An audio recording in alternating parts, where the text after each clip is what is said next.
আনুষ্ঠানিকভাবে এখনো বিএনপির সাথে আমাদের বসা হয় নাই। যখন বসবে আমাদের তালিকাগুলি নিয়ে আমরা বসবো। আমরা না, মহাসচিবের নেতৃত্বে 7 জনের একটা কমিটি করে দেওয়া হয়েছে। আমি আগেই বলেছি, আপনি শুনেছেন কিনা আমি জানি না, আমরা এই ব্যাপারে কোনো শক্ত অবস্থানে যাব না। আমাদের কথা হলো যার প্রার্থী ভালো হবে সেই প্রার্থী যেন ওই জায়গা থেকে নমিনেশন পায়। আমাদের প্রার্থী যদি ভালো হয় আমাদের প্রার্থীকে নমিনেশন দেবে, আমাদের থেকে যদি কারো প্রার্থী ভালো থাকে তাকে নমিনেশন দেওয়া হবে।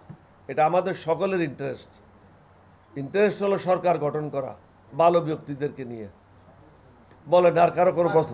আপনি যেটা বলছিলেন যে আগুনের ঘটনা পরিকল্পিত, এটা কি আগামী নির্বাচনকে পিছিয়ে যাওয়ার জন্য কোনো ষড়যন্ত্র কিনা একটা বিষয়, আরেকটা বিষয় হচ্ছে আপনার গণভোট নিয়ে একটা আপনার অস্থিরতা আছে, আপনাদের দলীয় অবস্থান কি গণভোটের বিষয়ে? গণভোট নিয়ে কোনো অস্থিরতা থাকার কারণ নেই।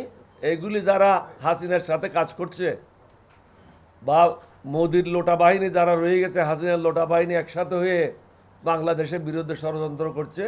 বাংলাদেশের জনগণ জানে কিভাবে ষড়যন্ত্র মোকাবেলা করতে হয়। আমরা আপনাদের মাধ্যমে 18 কোটি মানুষকে বলে দিচ্ছি, যেখানে সন্দেহভাজন কোনো লোক পাবে তাকে যেন সবাই পাকড়াও করে পুলিশকে সবার্থ করে। কারণ আমরা এটা এই দেশে বরদাস্ত করব না। আর কার কোনো প্রশ্ন থাকলে আমরা শেষ করি। হ্যাঁ, থ্যাংক ইউ ভেরি মাচ। আপনাদের সবাইকে ধন্যবাদ। আমাদের নেতাকর্মীদের এটাই বলবো, মাঠে নেমে যান, কাজ করেন, ঘরে বসে থাকে এমপি হওয়ার চেষ্টা করেন না। সর্বমোট আমরা 84 জনের তালিকা আপনাদের সামনে প্রকাশ করলাম। আমাদের আরও অনেকে আছে, প্রায় আরও 50 জন আছে। আমরা তাদের নাম এতে সংযুক্তি করি নাই, কারণ আমরা মনে করেছি তারা যে বিএনপির প্রার্থী থাকবে বা অপরাপর যারা বিএনপির সাথে রাজনীতি করে তাদের প্রার্থী থাকবে, তাদের সাথে তুলনা করলে এদের নামগুলি হয়তো দেওয়া যথাযথ উপযুক্ত হবে না। সেই জন্য আমরা এই নামগুলি প্রায় 50টা নাম আমরা বাদ দিয়ে সর্বশেষ 84টা নাম আমরা অন্তর্ভুক্ত করেছি। এই নামগুলি নিয়েই আমাদের দলের মহাসচিবের নেতৃত্বে 7 জনের কমিটি বিএনপির সাথে বসবে। যারাই উপযুক্ত হবে, আমাদের লক্ষ্য হবে একটাই, সবচেয়ে উপযুক্ত ব্যক্তিকে নমিনেশন দেওয়া। এটা বিএনপির যদি আমাদের থেকে উপযুক্ত হয় তাকে দেওয়া হবে। অন্যান্য যারা সহযোগী শক্তি আছে বিএনপির সাথে আমাদের মতো, তাদের যদি উপযুক্ত থাকে তাদেরকে দেওয়া হবে। আমরা এই ব্যাপারে সব কিছু আলাপ আলোচনার মাধ্যমে সমাধান করব। এটা না যে আমরা এটা নিয়ে বসে থাকবো, এটা নিয়ে জিত করব, এটা না। রাজনীতিতে হলো আলাপ আলোচনার মাধ্যমে সকল সমস্যার সমাধান খুঁজে বের করতে হবে। আমরা আপনাদেরকে 84টা নামের জন্য দিলাম, বিভ্রান্তিকর সংবাদ যেন আজকে থেকে আর ছাপানো না হয়। আপনাদেরকে অনুরোধ করব, সমগ্র জাতিকে আপনারা জানাবেন, এলডিপির পক্ষ থেকে আমরা আজকে অফিসিয়ালি 84 জনের তালিকা প্রকাশ করেছি। এই প্রকাশের মাধ্যমে যাদের নাম আমরা প্রকাশ করলাম তাদেরকে অনুরোধ করব, ঘরে ঘুমিয়ে থাকবেন না। আপনারা প্রত্যেকটা ওয়ার্ড, প্রত্যেকটা ইউনিয়ন, প্রত্যেকটা পৌরসভা, আপনাদের জেলায় কমিটিগুলি করে দলকে সচল করবেন। যদি কেউ মনে করেন চাঁদা উঠাবেন নামগুলি দিয়ে, এটা অন্যায় কাজ হবে। এটা যেন কেউ এলডিপির পক্ষ থেকে কেউ না করে। যদি কোনো সংবাদ পাওয়া যায় তার বিরুদ্ধে ব্যবস্থা নেওয়া হবে। এটা এলডিপি, এটাতে কোনো দুর্নীতিবাজের জায়গা হবে না। এটাতে সব কিছু স্বচ্ছ হবে। আমরা সবাইয়ের খবর রাখবো, কে কী কাজ করছে। যাদের নাম আমরা ঘোষণা করলাম তারা এলাকায় ঠিকভাবে কাজ করছে কিনা, জনগণের সাথে সংযোগ সৃষ্টি করতে পারছে কিনা, জনগণের আস্থা অর্জন করতে পারছে কিনা, এবং তারা সকলের থেকে ভালো কিনা, এই জিনিসটা আমরা আবার পুনরায় যাচাই বাছাই করে দেখব। ইদানিং আপনারা দেখেছেন বিভিন্ন জায়গায় আগুন লাগছে এবং দেশের সম্পদ জ্বলছে। এটা একটা পরিকল্পিত জিনিস। আপনারা যদি এয়ারপোর্টে একটা ফটো দেখেন, কানে মোবাইল ফোন লাগাইছে, বলছে আমরা নিরাপদে সরে যাচ্ছি। অর্থাৎ হাসিনা এবং তার লোটা বাহিনী, আমরা প্রথম থেকেই, এলডিপি একমাত্র রাজনৈতিক দল প্রথম থেকে বলে আসছে চুপ্পুকে সরাইতে হবে। কারণ মাথা রেখে দেহকে কখনো অবশ করা যাবে না। মাথা ঠিক আছে, দেহ ঠিক থাকবে। মাথা হলো রাষ্ট্রপতি, কিন্তু আমরা জানি না কি কারণে, কি উদ্দেশ্যে, কে বা কারা চুপ্পুকে আশ্রয় দিচ্ছে। এই আশ্রয় দেওয়ার ফলে চুপ্পুর নেতৃত্বে বলতে পারেন আওয়ামী লীগের লোকেরা বিভিন্ন জায়গায় অ্যাক্টিভ হচ্ছে এবং প্রতিনিয়ত মিছিল মিটিং করছে। পুলিশ যাওয়ার আগে তারা পলায়ে যায়। এটা হলো তাদের চিরদিনের স্বভাব। আমরা প্রথম থেকে পরিষ্কারভাবে বলেছি, যারা আমাদের ছেলে মেয়েদেরকে হত্যা করেছে বা হত্যার সাথে সহযোগিতা করেছে, সরাসরি হত্যার সাথে জড়িত ছিল আওয়ামী লীগ এবং তাদের সহযোগিতা করেছে জাতীয় পার্টি। সুতরাং এই দেশে তাদের রাজনীতি করার কোনো অধিকার নাই। এখানে মানবাধিকার শুধু মানবের জন্য, দানবের জন্য কোনো মানবাধিকার নাই। আমাদের যারা সম্পদ লুণ্ঠন করেছে, ন্যায় বিচার নষ্ট করেছে, মানুষকে কষ্ট দিয়েছে, দেশের সম্পদ লুণ্ঠন করেছে, কয়েক শত প্রায় 1500 ছেলে মেয়েদেরকে হত্যা করেছে, তাদেরকে এখানে রাজনীতি করতে দেওয়ার কোনো কারণ নেই। আজকে তাদের সাহায্যার্থে কে এগিয়ে আসছে? ভারত।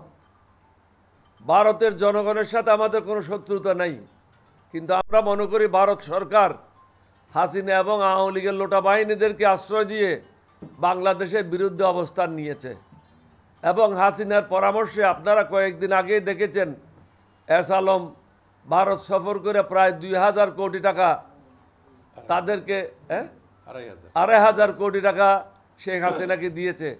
ওই টাকা খরচ করে বাংলাদেশের এক প্রান্ত থেকে অন্য প্রান্ত পর্যন্ত আগুন লাগাই দিচ্ছে। এখন আমরা দেশবাসীকে বলবো, আপনারা সজাগ হন। এটা একা সরকারের পক্ষে, পুলিশের পক্ষে, আর্মির পক্ষে বা সশস্ত্র বাহিনীর পক্ষে করা সম্ভব না। অপরিচিত কোনো লোক দেখলেই তাকে চ্যালেঞ্জ করবেন, তার সাথে কথা বলবেন, কোত্থেকে আসছো, কেন আসছো, কোথায় যাচ্ছ। সমগ্র জাতিকে এগিয়ে আসতে হবে, এই লোটা বাহিনীকে ধ্বংস করতে হবে, রর লোকদেরকে বাংলাদেশ থেকে বিতাড়িত করতে হবে এবং যারা এখনো সরকারে আছে, হাসিনার লোটা বাহিনী যে কোনো প্রতিষ্ঠানে হোক না কেন, তারা কখনো বাংলাদেশের বন্ধু নয়। তাদেরকে আইন অনুযায়ী শাস্তি প্রদান করা আমাদের কর্তব্য। শুধু বাংলাদেশ স্বাধীন করলাম আর লুটেরাদের হাতে দেশকে তুলে দিলাম, এটা ঠিক না। আমরা সমগ্র জাতিকে বলবো, আপনারা ঐক্যবদ্ধ হন। ঐক্যবদ্ধ হয়ে ভারতের যে লোটা বাহিনী, হাসিনার যে লোটা বাহিনী, তাদেরকে চিরতরে বাংলাদেশ থেকে বিতাড়িত করতে হবে।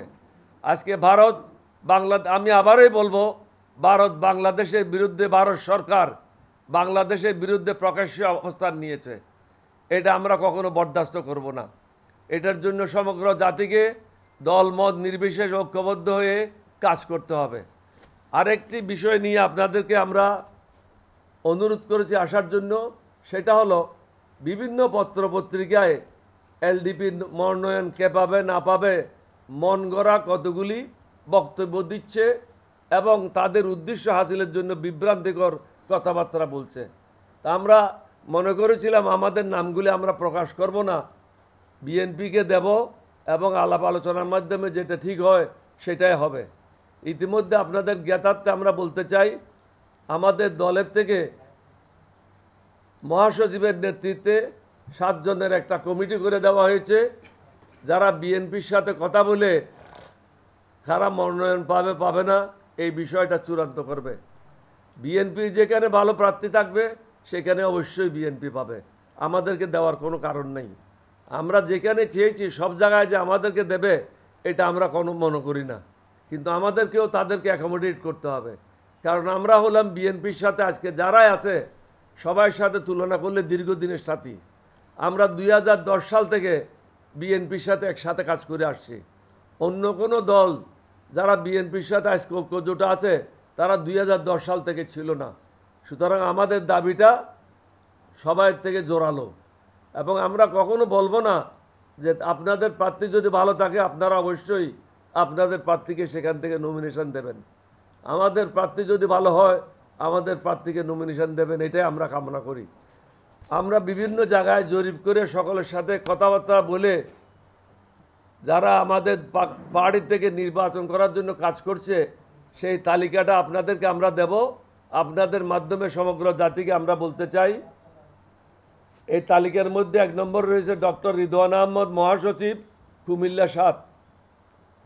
জনাব নুরুল আলম তালুকদার, প্রেসিডিয়াম সদস্য, Chattogram 7। Lieutenant general doctor Chowdhury Hasan Sarwardi, Bir Bikram, presidium সদস্য, চট্টগ্রাম 3। ডক্টর নিয়ামুল বশির, প্রেসিডিয়াম সদস্য, Chandpur 5। Advocate doctor Aurangzeb Belal, presidium সদস্য, ময়মনসিংহ 8। অ্যাডভোকেট সৈয়দ মাহমুদ মোর্শেদ, প্রেসিডিয়াম সদস্য, ময়মনসিংহ 10। অধ্যক্ষ একইউ সাকলাইন, প্রেসিডিয়াম সদস্য, বগুড়া 5। সহকারী অধ্যাপক ওমর ফারুক, প্রেসিডিয়াম সদস্য, Chattogram 14। Jafar Ahmad, vice president, Chattogram 9। Mokfor Uddin Chowdhury, vice president, Bhola 2। Advocate Kafil Uddin, উপদেষ্টা মণ্ডলীর সদস্য, চট্টগ্রাম 16। অ্যাডভোকেট মোখলেসুর রহমান, উপদেষ্টা মণ্ডলীর সভাপতি ও বগুড়া জেলার সভাপতি, বগুড়া 3 আসন। অধ্যক্ষ মোহাম্মদ মাহবুর রহমান, উপদেষ্টা মণ্ডলীর সদস্য, বগুড়া 1।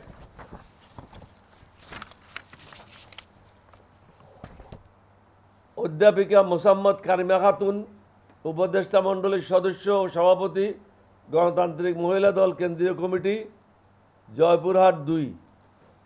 এটিএম জাহিদ হাসনাত বুলবুল, ময়মনসিংহ 4। অধ্যাপক শাহাবুদ্দিন, উপদেষ্টা মণ্ডলীর সদস্য, নোয়াখালী 2। মোহাম্মদ বিল্লাল হোসেন মিয়াজি, যুগ্ম মহাসচিব, চাঁদপুর 2। ফারজানা রশিদ ব্রাউনিয়া, যুগ্ম মহাসচিব, ময়মনসিংহ 1। সালাউদ্দিন রাজ্জাক, যুগ্ম মহাসচিব, গোপালগঞ্জ 1। রিয়াসত উদ্দিন, মহাসচিব, ঢাকা 17। অ্যাডভোকেট আবুল হাশেম ভূঁইয়া, যুগ্ম মহাসচিব, Noakhali 4। Saidur Rahman Rupa Chowdhury, Sunamganj 3। Advocate H M. Nur Alam, Barishal 1। ABM Selim, Chandpur 4। Mohammad Rezaul Islam master, Panchagarh 2। Doctor Khondokar Abu Sina, Pabna 5। Aman Soban, উত্তর সিটি, ঢাকা 12। অধ্যাপিকা তপতী রানী কর, মহিলা বিষয়ক সম্পাদক ও সাধারণ সম্পাদক, গণতান্ত্রিক মহিলা দল, Gopalganj 2। M Yakub Ali, Chattogram 12। Advocate doctor Mahfuzur Rahman Khaled Tushar, Sunamganj 4। Syed Giasuddin Alam, Chattogram 8। Mosammat Jahura Parvin, Rajshahi 5। অধ্যক্ষ মোহাম্মদ আনিসুর রহমান প্রধান, পঞ্চগড় 1। মোহাম্মদ মাসুদ হুসাইন পীর, জামালপুর 5। মোহাম্মদ ওহিদুজ্জামান ডাবলু, রাজশাহী 2। অ্যাডভোকেট মোহাম্মদ শামসুদ্দিন, লক্ষ্মীপুর 3। ইঞ্জিনিয়ার মোজাম্মেল হোসেন লিটন, সিলেট 4। খালেকুজ্জামান, সাধারণ সম্পাদক, যশোর এলডিপি, যশোর 3। বিল্লাল হোসেন, আহ্বায়ক, নারায়ণগঞ্জ জেলা এলডিপি, নারায়ণগঞ্জ 5। মিজানুর রহমান মুকুল, সভাপতি, নেত্রকোনা জেলা এলডিপি, নেত্রকোনা 2। খন্দকার মাহবুব আলম, সাধারণ সম্পাদক, কিশোরগঞ্জ জেলা এলডিপি, কিশোরগঞ্জ 1। আবদুল্লাহ আল আরাফত, সাংগঠনিক সম্পাদক, কক্সবাজার জেলা এলডিপি, কক্সবাজার 4। জাহিদুল ইসলাম জাহিদ, শেরপুর 1। মৌলানা নুরুল আমিন নিয়াজি, সুনামগঞ্জ 5। কামরুল হাসান মোহাম্মদ শাহেদ ফেরদৌস, সাংগঠনিক সম্পাদক, বগুড়া জেলা এলডিপি, বগুড়া 4। মেজর জিয়াউল মিল্লাত, সহসভাপতি, পাবনা জেলা এলডিপি, পাবনা 2। অ্যাডভোকেট মোহাম্মদ রবিউল ইসলাম রবি, সহসভাপতি, পাবনা জেলা এলডিপি, পাবনা 3। মোহাম্মদ মাসুদ রানা টুটুল, সভাপতি, চাঁপাইনবাবগঞ্জ এলডিপি, চাঁপাইনবাবগঞ্জ 1। অধ্যক্ষ এম শরীফুল ইসলাম, আহ্বায়ক, গাইবান্ধা জেলা এলডিপি, গাইবান্ধা 1।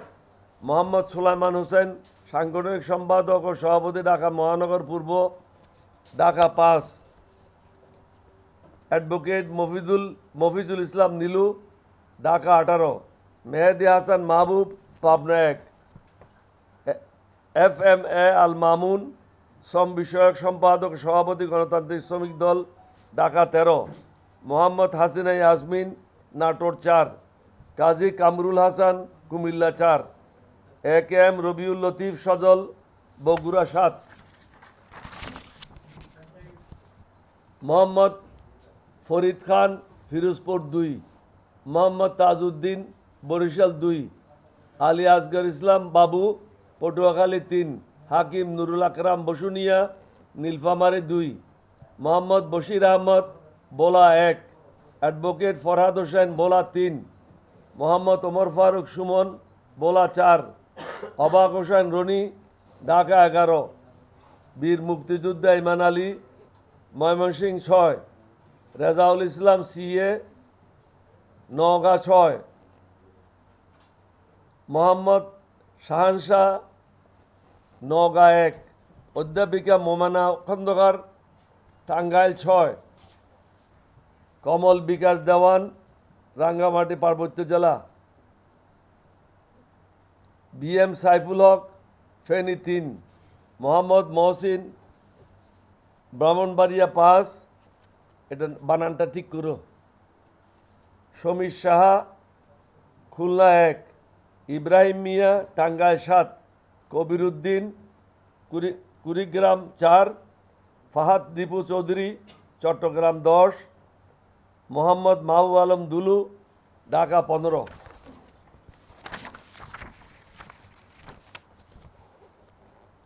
আমিরুন নূর, ঢাকা 19। মাহবুল হাসান ফিরোজ, সিরাজগঞ্জ 5। মোহাম্মদ মামুনুর রশিদ, সিরাজগঞ্জ 4। মোহাম্মদ শরীফুল আরিফ, মানিকগঞ্জ 1। মোহাম্মদ রুমান ইবনে তাহির, ঠাকুরগাঁও 1। আমিরুল ইসলাম রুবেল, গাইবান্ধা 3। অধ্যক্ষ মোস্তাফিজুর রহমান, মাদারীপুর 2। মোহাম্মদ আরিফুল হক ভূঁইয়া, ঢাকা 10। সর্বমোট আমরা 84 জনের তালিকা আপনাদের সামনে প্রকাশ করলাম। আমাদের আরও অনেকে আছে, প্রায় আরও 50 জন আছে। আমরা তাদের নাম এতে সংযুক্তি করি নাই, কারণ আমরা মনে করেছি তারা যে বিএনপির প্রার্থী থাকবে বা অপরাপর যারা বিএনপির সাথে রাজনীতি করে তাদের প্রার্থী থাকবে, তাদের সাথে তুলনা করলে এদের নামগুলি হয়তো দেওয়া যথাযথ উপযুক্ত হবে না। সেই জন্য আমরা এই নামগুলি প্রায় 50টা নাম আমরা বাদ দিয়ে সর্বশেষ 84টা নাম আমরা অন্তর্ভুক্ত করেছি। এই নামগুলি নিয়েই আমাদের দলের মহাসচিবের নেতৃত্বে 7 দলের কমিটি, 7 জনের কমিটি বিএনপির সাথে বসবে। যারাই উপযুক্ত হবে, আমাদের লক্ষ্য হবে একটাই, সবচেয়ে উপযুক্ত ব্যক্তিকে নমিনেশন দেওয়া। এটা বিএনপির যদি আমাদের থেকে উপযুক্ত হয় তাকে দেওয়া হবে। অন্যান্য যারা সহযোগী শক্তি আছে বিএনপির সাথে আমাদের মতো, তাদের যদি উপযুক্ত থাকে তাদেরকে দেওয়া হবে। আমরা এই ব্যাপারে সব কিছু আলাপ আলোচনার মাধ্যমে সমাধান করব। এটা না যে আমরা এটা নিয়ে বসে থাকবো, এটা নিয়ে জিত করব, এটা না। রাজনীতিতে হলো আলাপ আলোচনার মাধ্যমে সকল সমস্যার সমাধান খুঁজে বের করতে হবে। আমরা আপনাদেরকে 84টা নামের জন্য দিলাম, বিভ্রান্তিকর সংবাদ যেন আজকে থেকে আর ছাপানো না হয়। আপনাদেরকে অনুরোধ করব, সমগ্র জাতিকে আপনারা জানাবেন, এলডিপির পক্ষ থেকে আমরা আজকে অফিসিয়ালি 84 জনের তালিকা প্রকাশ করেছি। এই প্রকাশের মাধ্যমে যাদের নাম আমরা প্রকাশ করলাম তাদেরকে অনুরোধ করব, ঘরে ঘুমিয়ে থাকবেন না। আপনারা প্রত্যেকটা ওয়ার্ড, প্রত্যেকটা ইউনিয়ন, প্রত্যেকটা পৌরসভা, আপনাদের জেলায় কমিটিগুলি করে দলকে সচল করবেন। যদি কেউ মনে করেন চাঁদা উঠাবেন নামগুলি দিয়ে, এটা অন্যায় কাজ হবে, এটা যেন কেউ এলডিপির পক্ষ থেকে কেউ না করে। যদি কোনো সংবাদ পাওয়া যায় তার বিরুদ্ধে ব্যবস্থা নেওয়া হবে। এটা এলডিপি, এটাতে কোনো দুর্নীতিবাজের জায়গা হবে না, এটাতে সব কিছু স্বচ্ছ হবে। আমরা সবাইয়ের খবর রাখবো, কে কী কাজ করছে। যাদের নাম আমরা ঘোষণা করলাম তারা এলাকায় ঠিকভাবে কাজ করছে কিনা, জনগণের সাথে সংযোগ সৃষ্টি করতে পারছে কিনা, জনগণের আস্থা অর্জন করতে পারছে কিনা, এবং তারা সকলের থেকে ভালো কিনা, এই জিনিসটা আমরা আবার পুনরায় যাচাই বাছাই করে দেখব। আপনাদের সবাইকে ধন্যবাদ। এলডিপি জিন্দাবাদ, বাংলাদেশ জিন্দাবাদ। আসসালামু আলাইকুম ওয়া রাহমাতুল্লাহি ওয়া বারাকাতুহু।